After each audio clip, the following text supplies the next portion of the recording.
కాలోంజీ పానీయం తయారు చేసుకోబోతున్నాము. మరి దానికి కావాల్సిన పదార్థాలు ఏంటో చూసేద్దాం. కాలోంజీ సీడ్స్, దానిమ్మ జ్యూస్. ముందు ఏం చేద్దాం మ్యామ్?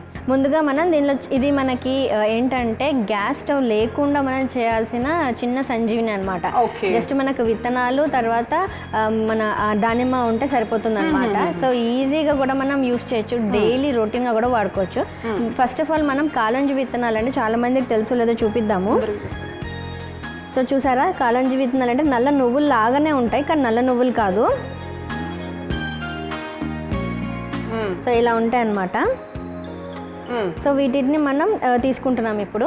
సో దానిమ్మ రసం కూడా మనం ఒక చిన్న దానిమ్మకాయని మంచిగా జ్యూస్ లాగా చేసేసుకుంటున్నాం అన్నట్టు. సో ఈ జ్యూస్లో మనం 1 టీ స్పూన్ కాలోంజీ సీడ్స్ని మనం యాడ్ చేసుకుంటాం. ఇప్పుడు మనం ఏం చేద్దామంటే ఒక చిన్న దానిమ్మకాయని రసంలాగా చేసేసుకున్నాం అనమాట. సో ఆ దానిమ్మ జ్యూస్ మనకు రెడీగా ఉంది. సో దీన్ని గ్లాస్లో వేసేస్తున్నాను నేను.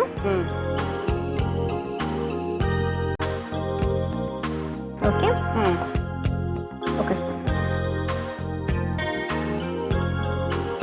దీనిలో మనం ఒక హాఫ్ స్పూన్ అనమాట. సో ఇంత క్వాంటిటీ సరిపోతుంది. ఈ కాలోంజీ విత్తనాలను దీనిలో డైరెక్ట్గా మనం వేసేస్తున్నాం. ఓకే, వేసేసి దీనిని ఒక 15-20 మినిట్స్ అలానే ఉంచేస్తాము. సో అలానే ఉంచేసాక అప్పుడు మనం దీన్ని డైరెక్ట్గా అలా పానీయం లాగా తీసేసుకోవచ్చు అనమాట. అంటే ఇంకా దాంట్లో ఎక్స్ట్రా నీళ్లు అవన్నీ కూడా అవసరం లేదా? ఓకే. వీలైతే కొంచెం తాగడానికి ఇబ్బంది అనిపించినప్పుడు ఏం చేయొచ్చు అంటే దీనిని పౌడర్ లాగా కూడా చేసేసుకోవచ్చు అన్నమాట. పౌడర్ లాగా చేసుకొని ఒక హాఫ్ స్పూన్ దానిమ్మ రసంతో పాటు తీసుకున్నట్లయితే మనకి గుండెలో వచ్చేటువంటి పేరుకుపోయిన ఏదైతే వాల్స్లో పేరుకుపోయినటువంటి కొవ్వు ఉంటుంది చూసారో అదంతా కూడా మంచిగా కరిగిపోతుంది.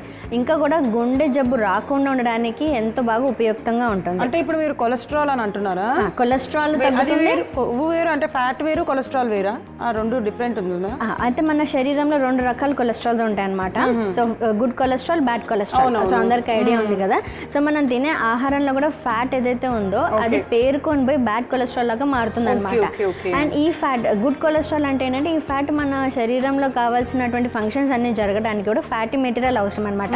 ఎందుకంటే మనం తీసుకున్నటువంటి ఫ్యాటీ యాసిడ్ లాగా కన్వర్ట్ అయ్యి అది మళ్ళీ మనకి వేరే కెమికల్ రియాక్షన్ అవుతుంది అనమాట. అవన్నీ కూడా ఎందుకు అవసరం అయితే మన శరీరంలో ఉన్నటువంటి digestive system, respiratory system, urinary system ఇవన్నీ పనిచేయడానికి ఉపయుక్తంగా ఉంటుంది. కానీ ఎక్సెస్గా తీసుకున్నది ఏమవుతుందంటే బ్యాడ్ కొలెస్ట్రాల్ అంటే చెడు కొలెస్ట్రాల్ బాగా పెరుకుపోయి ఉంటుంది అనమాట.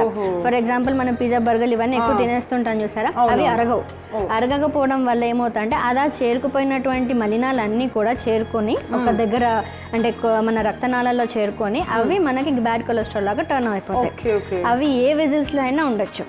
సో గుండె ఉన్నటువంటి వెజిల్స్ లో కావచ్చు, యూరినరీ వెజిల్స్ లో కావచ్చు, ఎక్కడైనా ఉండొచ్చు. సో ముఖ్యంగా గుండెలో వచ్చేటువంటి కవాటాలలో కానీ అవి కూడా ప్రాబ్లం అవ్వచ్చు. అంటే క్యాల్సిఫికేషన్ అంటారు. అంటే ఆ గుండెకి 4 ఛాంబర్స్ ఉంటాయి కదా. సో ఆ కవాటాలలో మధ్యలో కూడా ఇవి పేరుకుపోయి ఉంటాయి. సో అప్పుడు మనకేమవుతుందంటే ఇది మన ప్రాసెస్ అంటే గుండె పనిచేసే తీరుకి అవరోధం కలిగిస్తుంది. సో అలాంటి దానికి ఇది ఉపయోగపడుతుంది అనమాట. అలా ఎక్కువగా కొలెస్ట్రాల్ పేరుకుపోతే కనుక దీన్ని తీసుకోవాలి. ఎంత క్వాంటిటీలో తీసుకోవాలి, ఏ టైంలో తీసుకోవాలి? సో మనం ఇప్పుడు చూపించినంత క్వాంటిటీ మనం తీసుకోవాలి. అంటే 10 to 20 ml. ఎందుకంటే మనం మెడిసిన్గా వాడుతున్నాం కాబట్టి సో 10 to 20 ml అనేది మనం తీసుకోవాలి డైలీ. ఎవరైతే రిస్క్ ఫ్యాక్టర్లో ఉంటారో అంటే for example 40 to 50 years age ఉన్న వాళ్ళకి కొలెస్ట్రాల్ అధికంగా ఉండి గుండె జబ్బులు వచ్చే అవకాశం ఎక్కువగా ఉంటుందన్నమాట. సో వాళ్ళకి మాత్రం డైలీ 10 to 20 ml అనేటువంటిది రోజు తీసుకోమని మనం చెప్పచ్చు.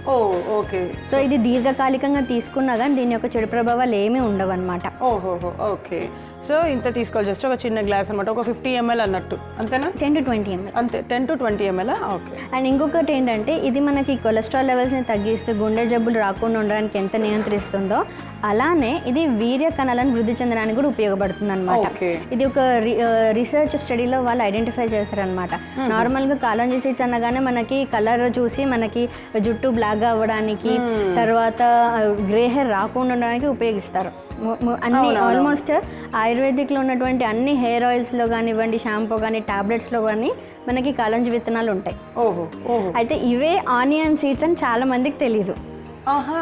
అయితే ఈ కాలోంజీ సీడ్స్ అనేవి ఆనియన్ సీడ్స్. ఇప్పుడు బయట మనకి ఆనియన్ సీడ్స్ అని మార్కెట్ లో చాలా మంది వాడుతున్నారు, కానీ అవే కాలోంజీ విత్తనాలు. అండ్ దీని గురించి ఇంత చరిత్ర ఆయుర్వేదంలో ఎప్పుడో చెప్పబడింది. సో ఇప్పుడు మనం ఏం చేద్దామంటే దీనిని చిన్న బౌల్లోకి ట్రాన్స్ఫర్ చేసేసుకుందాం.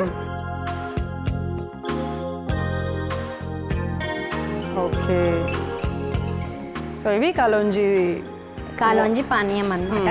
సో ఇన్ని ఉపయోగాలు ఉన్నటువంటి ఈ కాలోంజీ పానీయం ముఖ్యంగా అడల్ట్ అంటే 30 సంవత్సరాలు పైబడిన వాళ్ళ నుంచి 70-80 సంవత్సరాల వరకు అందరు కూడా తీసుకోవచ్చు, డైలీగా కూడా తీసుకోవచ్చు. సో మన కొలెస్ట్రాల్ లెవెల్స్ కరెక్ట్గా ఉంటాయి, అలానే గుండె జబ్బులు రాకుండా కూడా నియంత్రిస్తుంది. ఓకే. సో చూసారు కదా, కాలోంజీ పానీయం అయితే తయారు చేసేసుకున్నాము. ఎవరెవరు తీసుకోవాలి, ఎంత తీసుకోవాలి అనేది కూడా చెప్పేశారు. ఒక 2-3 రోజులు 4 రోజులు ఎక్కువైనా సరే వచ్చే నష్టమే లేదంట. ప్రతిరోజు తీసుకోవచ్చు. సో కొన్నిటిని ప్రతిరోజు వాడకూడదు, మెడిసిన్ లాగా కొన్ని రోజులు మాత్రమే వాడాలి. బట్ దీనికి ఆ పరిధి లేదు కాబట్టి తీసుకోవచ్చు. సో మీకే ఆ డిఫరెన్స్ అనేది తెలుస్తుంది. సో దీనికి కావాల్సిన పదార్థాలు, తయారు చేసే విధానం మరొకసారి మీకోసం. కాలోంజీ పానీయం తయారు చేసుకోవడానికి కావాల్సిన పదార్థాలు: కాలోంజీ సీడ్స్, దానిమ్మ జ్యూస్. కాలోంజీ పానీయం తయారు చేసుకునే విధానం: ముందుగా ఒక గ్లాస్ దానిమ్మ జ్యూస్ తీసుకొని అందులో కాలోంజీ సీడ్స్ను వేసి 10 నిమిషాల తర్వాత తీసుకుంటే శరీరంలో అలాగే గుండెల్లో పేరుకుపోయే బ్యాడ్ కొలెస్ట్రాల్ను తగ్గించి గుండెకు సంబంధిత రోగాలు రాకుండా ఎంతో ఉపయోగపడే కాలోంజీ పానీయం రెడీ.